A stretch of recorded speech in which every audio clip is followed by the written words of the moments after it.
Well, I hope that's enough time for the video and the audio to catch up. Hello, my name's Dan Hallfield. I have been asked to do a sample of how I compose music using the Magix Music Maker program. I've got it right up here. You can see it behind me. Right behind my head is the list of the different loops that I'm using. Next to that is the different instruments there are loops of, and the other list right here is the different instruments themselves. Now we have uh, in the track windows there are three visible. If you scroll down, you find that there are six. However, the piece that I have lined up will need several more. This is your music mixer here. So we're just going to add, let's see, 2, 3, 4, 5, 6, 7, 8, 9. So we're going to add three more, and this just goes ahead and adds more tracks to the working surface here. So let's see, we will go back to the loops. We will do, let's see, start off with the drum beat.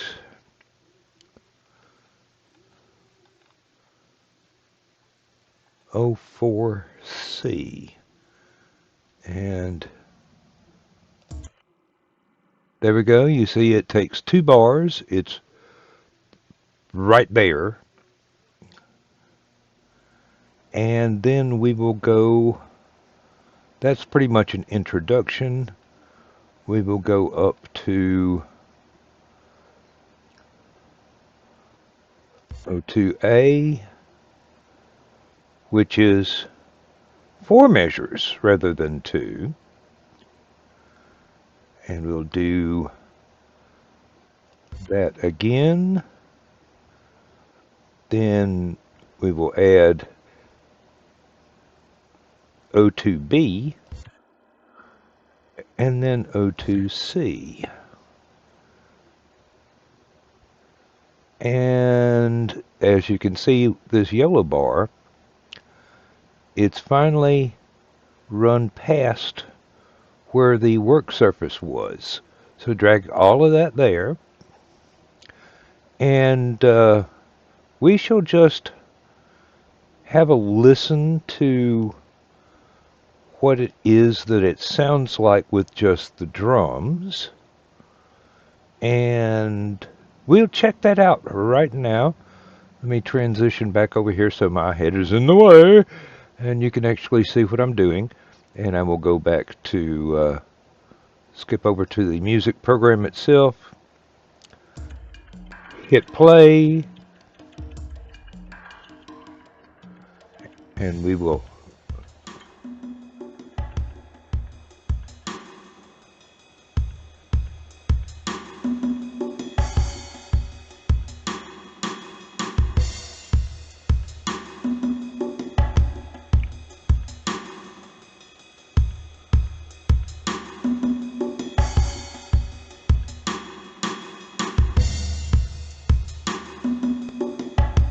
so not bad, right? Go back over here to the program and hit stop, so it goes all the way back to the end. We will go to the next item on the list, and we will go to the bass guitar. And which one did I pick out for that? Oh, let's see, synth bass. So we want to use a selection of these. If you can see on your screen, you will be able to tell that there are 7 different pitches on this. So we will take pitch 1. The program does that.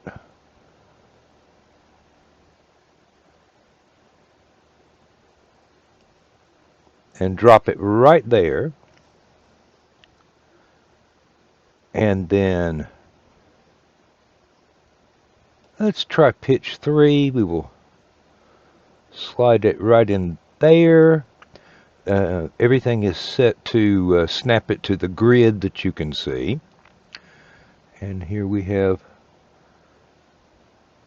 pitch number 5.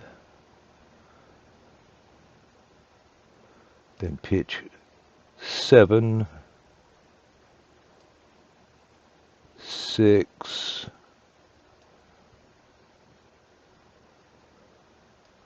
4, 2, and go back to pitch number 1 to end it off. There we go. Now,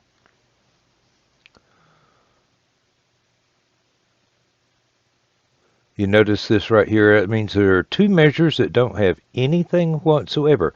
So I could reproduce pitch 1 here and have it ramp itself up. So let's do exactly that. I will put it right here, and I will click on it, and there is your volume bar. Now what I'm going to do is I'm going to grab this wedge at the beginning end and bring it all the way over until it takes the entire 2 measures to get up to its full volume. And just to illustrate what that sounds like, let's play a few measures and see.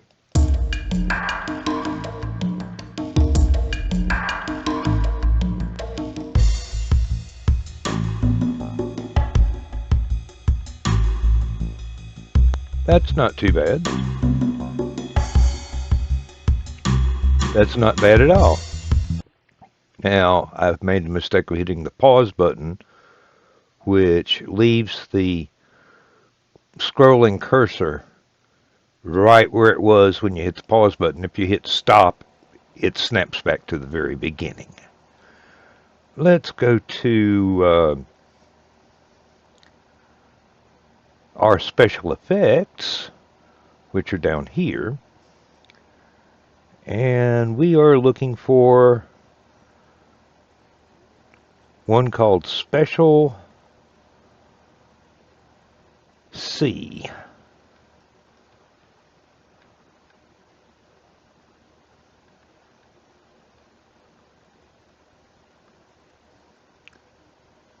Special C0. Well, we went with 1, so let's make all the notes actually mesh together. So we'll put this one here, and then we will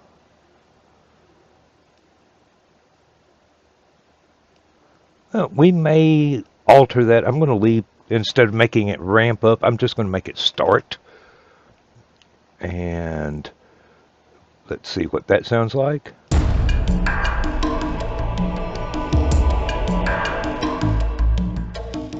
That's not bad. There, once again, I clicked pause instead of the stop.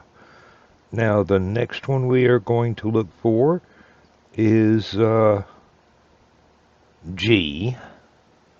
So special down here to, oh, special N, special F, special G01, and we are going to combine these. and put that right here. Now this kind of worries me a little bit. No, it doesn't, because as you saw up here, these are a 1, and the drum beat does not change pitches, so it doesn't really matter. So this matches up really, really well. Now we have another one here. We're looking for FX pad. If we can find it, FX pad 1 through 7. So we will, there's the entire bit right there in the, we will drop that here. Ooh, yep. Now this is going to be a strange one, folks.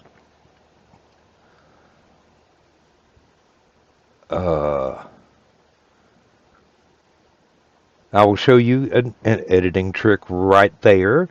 We will use the same pattern. This is 4 measures long, so what we'll have to do, remembering odd numbers and then odd numbers ascending and even numbers descending, we will just shorten that to 2 measures rather than the 4 that it was originally. Come on up. And we will do that to each one. No, not the volume.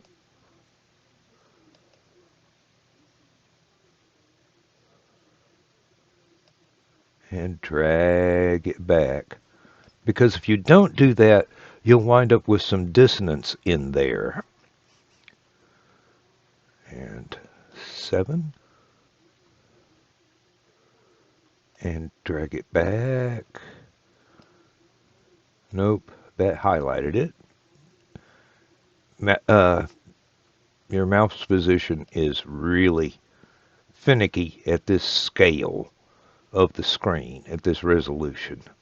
7, 6, and shorten. 4. Huh? Come along, pond. One more. Need the next line. There we go. 4. And drag it back. 2. And drag it back. And this is going to be the tricky one because it will overhang the end of the workspace. So we will get number 1. We'll put it right there. Shorten it. Move it over to C. Yes, that fits. So just drag and drop right in place. And we will scroll back up and see what we have in store for our happy little people. And here's what this sounds like all together.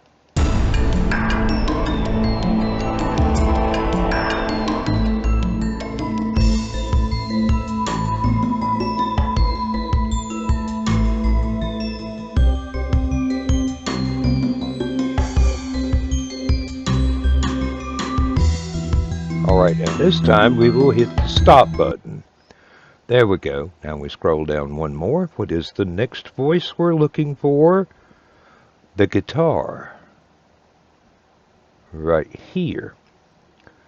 And we will be using the voices FL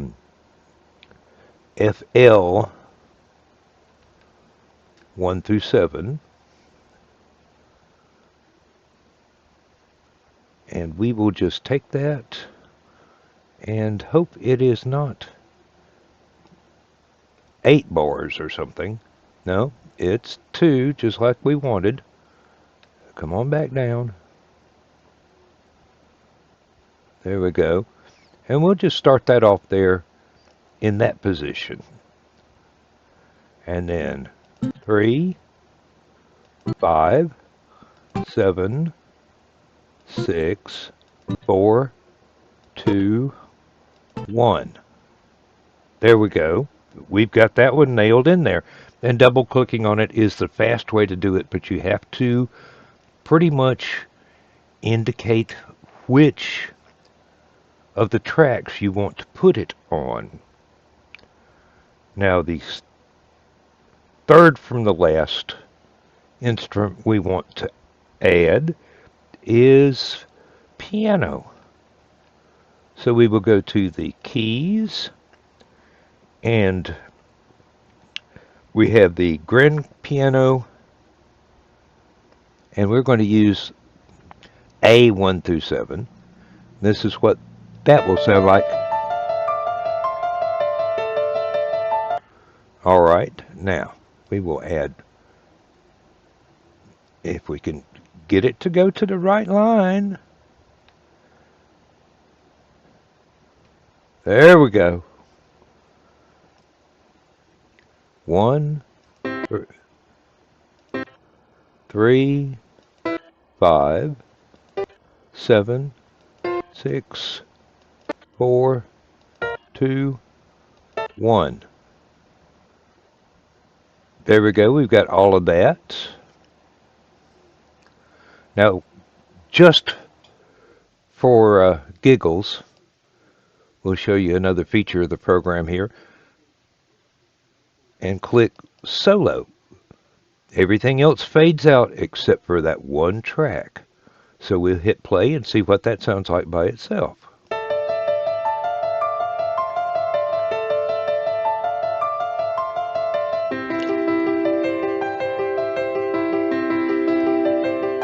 Not bad at all. Alright, we will unsolo that and scroll down to the very bottom of the screen. And the next thing we want to do is strings. And we are looking for chord C and chord D. And see, I have already picked these out ahead of time to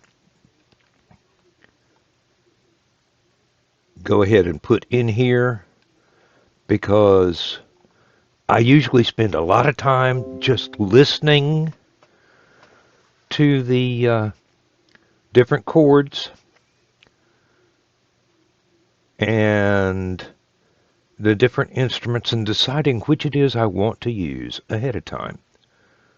So we will, ooh, that's another long one. I tell you what, since this is the beginning of the piece, and we know both of those are number 1, we will let it ramp up to the very beginning of these measures. But that means, once again, we have to be careful and shorten them up so that they all change accordingly. And 3,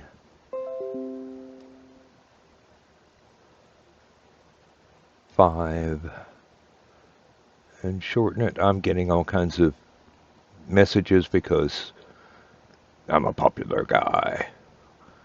And double click that one, and we will shorten it. That is 7.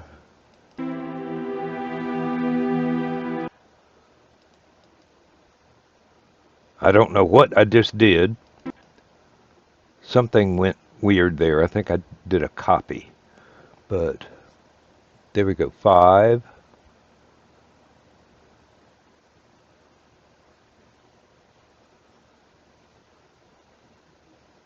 Oh, that's not supposed to be 5. Highlight that, delete it. We already got 5, 7, so this one, it should have been 6.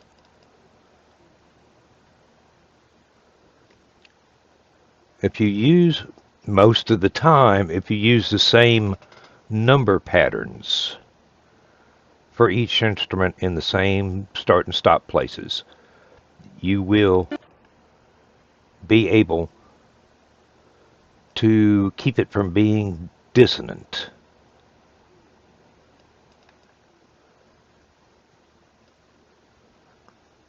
And once again, we had the difficulty of it being a 4-bar track when we were trying to get just a 2. So here we go. If I can get the mouse in the right position, shorten it up to 2 bars, slide it over, slide it up, let it click in place. Now there's another string that we wanted to use. This is C, and we want to use the same arrangement with the D pattern. I'm just carrying on because I want to hear what this sounds like when it's finished, and I know I can do what I want to do. And I've already messed it up.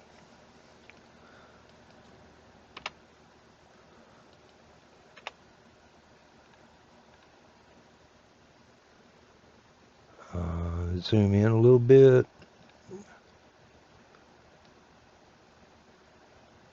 Yes. All right. 6.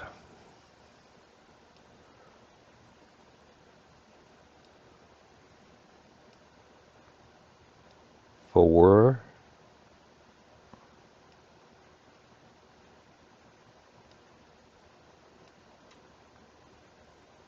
2.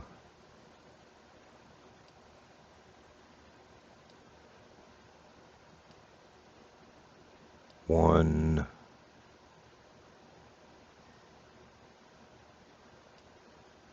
And pull this back.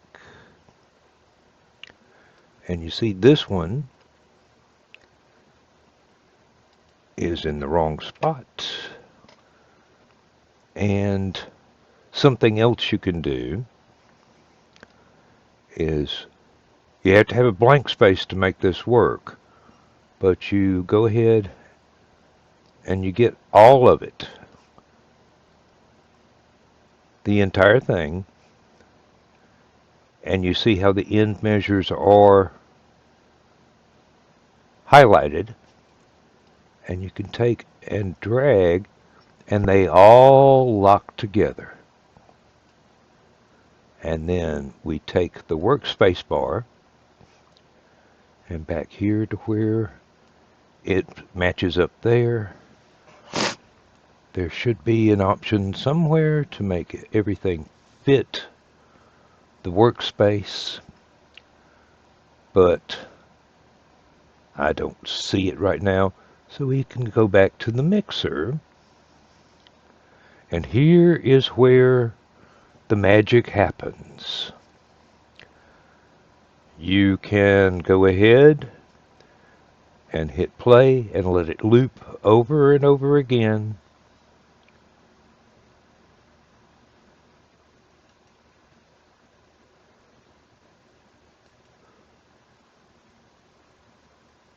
Alright, well, that's fine.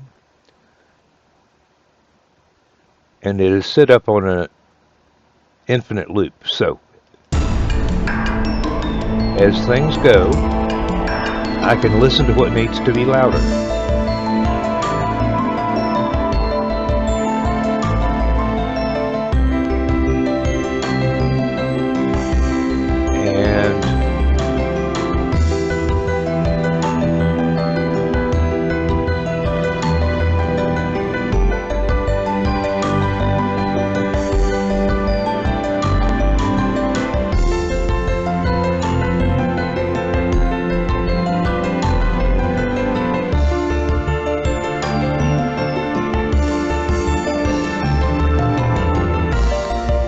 I do believe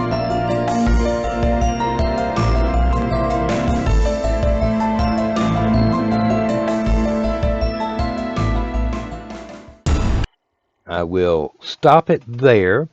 The bass is nowhere near as loud as I would like for it to be, and I've got the slider put almost all the way up, so to fix that, I will go back and I will highlight the entire bass line and grab one of the diamonds in the middle of the line and raise it up and increase the dynamics. And hit play again.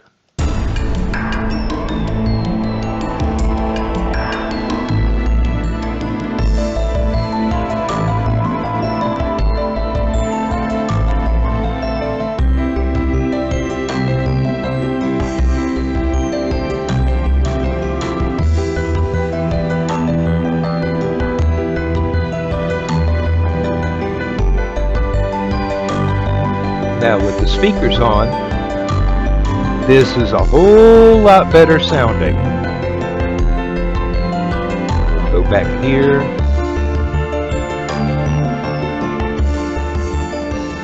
And drop the input down. Let's drop it down to about 35 so that my voice can come out over top of it. And then go back to the mixer.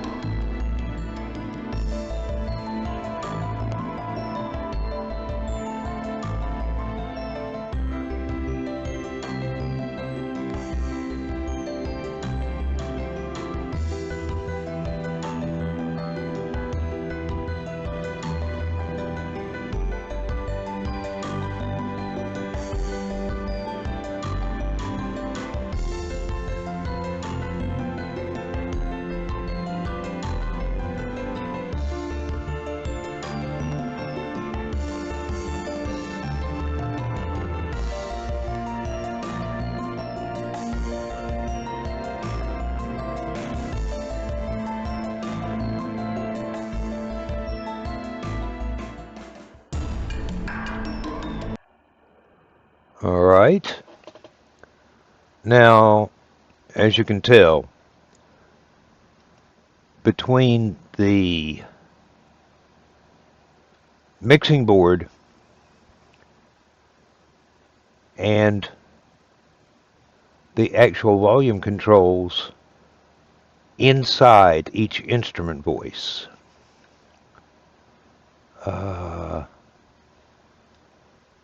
we will bring that up a hair as well.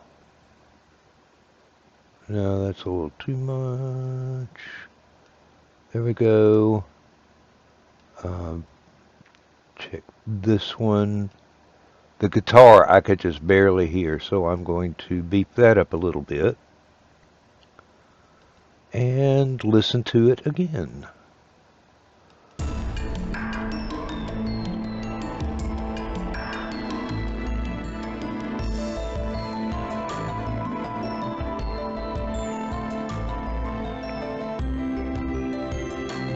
It does sound pretty good.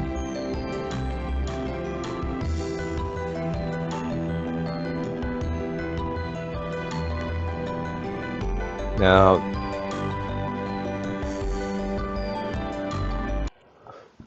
one problem I always face is that using the headphones, these Bluetooth bone conduction headphones,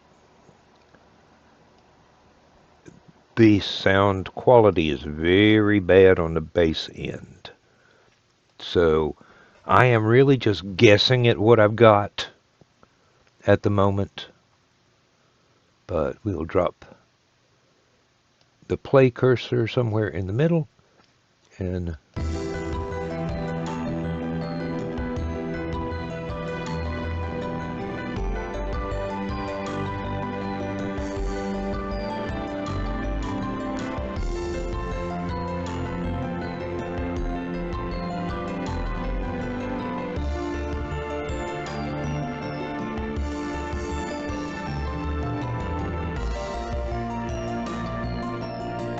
that sounds pretty good, actually. I like that. That sounds pretty good. Let me go back over here, and I will do this number so that you don't see me anymore. But now I think I will stop the recording, go back and edit the video, and see what needs to be done from there. I might just do it all over again. I don't know. But everything is coming out hopefully just fine. And this is a test. I can always just delete everything and start all over again. I haven't even saved the file in Magix yet. So, bye for now.